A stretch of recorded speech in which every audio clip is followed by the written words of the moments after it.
Joining me from Lagos this afternoon via telephone is Ini Edo. She needs little or no introduction if you love Nollywood. Ini is going to be talking about her new movie, A Dirty Christmas, which is coming out this Christmas. Ini, how are you today? I'm good, thank you, Sean. How now? How's it going? I'm very well. I know I'm talking to you at your very, very tight schedule, but we need to talk about A Dirty Christmas. Tell us, what's the idea of the Dirty Christmas? It's actually a very dirty Christmas. It is a feel-good story. It's a Christmas film. It's a family story. It does have there's a lot of comedy in it, as much as you could also call it a thriller. So it has quite a number of components that makes up a really good film, a story well told that caters to entire families, and also to people who kind of look for humor in films. This film is an all-rounder. We put all these things into consideration when we were curating this story. The idea is to be able to bring joy to homes, to be able to still shed light on some of our societal ills, as well as bringing families together to just remind us of what the holidays are for. Basically, holidays are the times where families come together to sort of celebrate themselves and celebrate what the year had been like, and it's just generally feel good and happy times for families, which is what this movie has been able to encapsulate. Okay. Ini, I know that in the last few years, you've done a lot of movies. You are one of those who never gave up in the industry, because I know you do other businesses that pay your bills. But you never give up. You keep still doing that, and making sure that every time you still cater for your fans.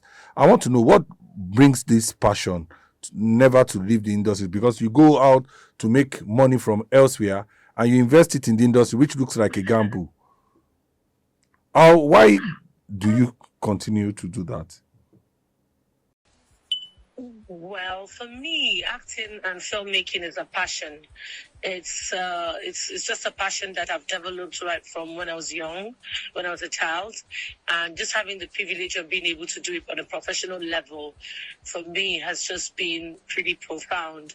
And and then I've got fans who have been diehards, who have stood by me, consuming whatever products I put out. Consistent fans who genuinely just care for me, send me prayers, checking on me. Even when I'm not out there acting, you see that they're really worried. They're asking why you're not on screen. So I realized that it's just so much more than making money. It's about passion. It's about just how do you connect to the people that throughout the years you have sort of built a relationship with. So my fans they're like parts of my family. They're like, I sometimes I just sit down when I read my comments, or I go through like things that concerns me. I see their reaction. I see how they write for me, and it's not just passion for the job, for the career is one thing, but also passion for these fans who have been loyal and who have really stuck around and have just consistently shown love. But sometimes you feel the need to just, feed them with something, make them happy, remind them of why they have always chosen you and why you want them to still stick around. So yeah, it's an embodiment of like all of these things. Okay, I see that Tony Abraham is your very good friend. You were in her last movie, and I know that you have a very cordial relationship with Funke too. The Christmas market is a very competitive market that some people have even had their hands burnt in the past. Does it not scare you that you are competing with your friends, and it's a lot of things doing all this in the cinema in Christmas? Does it not scare you? No, nothing really scares me, really, because I believe that the sky is large enough for all of us to shine. Like you rightly said, Toyin is a friend, so we have always been supportive of each other's work. I don't believe in the notion that there's anything to be scared of. I feel like for me, I'm still out here supporting people's work. I'll still keep doing that. I believe everybody deserves a fair playing ground. Everybody deserves the chance to do what it is that you feel like doing. This could have been done in January, could have been done in March, could have been done any time of the year. But I just had a story that was Christmas inspired. So I'm not going to say because other people are releasing in December, I'm going to release a Christmas film in April. So it's the movie lovers are not tired. They don't get tired. They don't want to just see one film. They want to see, if one film is good, I believe it inspires them to see other films. So for what I think, like, if there's anything workspace where the project itself is what is competing for attention, not the producers, but the films itself. Industry where we're moving on ourselves as an industry, we want to keep making better projects. The kinds of films we make now are not the same kinds of films we used to make years ago. What that means is every year everybody's trying to be better. It's trying to be, do better, because that's the only way we can move this industry to be able to compete fully on an international scale. So I think that it's and nobody should be scared of releasing them. Just as long as you've done a good work, put in your best, put your best foot forward, trust God, talk to your fans, and do the much you can to promote. And it is what it is. Okay. At some period, you went to serve your state as an essay, and you did well. We saw some of those things because we saw a lot of good relationship between the industry and your state. A lot of people were going to do things in your state at those point. Now, my question is, are you considering politics again? Maybe running for an office or something? So for now, I do one step at a time. For right now, and I have a growing girl at home that needs my attention. What we do is already very time consuming. I'm not really trying to run around too much, doing things that is taking me away from raising my daughter and, being around to build my family. I just take every day as it comes. I didn't run for a political position. I got appointed. So I also believe in the saying that says never say never. I like to serve. I like to serve. I love my state so much. And if there's any capacity where I can be of help or my services would be needed, I'm always, depending on what I'm doing at the time, if it's something that I can fix in my schedule, then why not? But running for things right now is not really. I'm not running around for anything. I'm just focusing on what I have at the moment, which is my family and my work and my business, and that's it.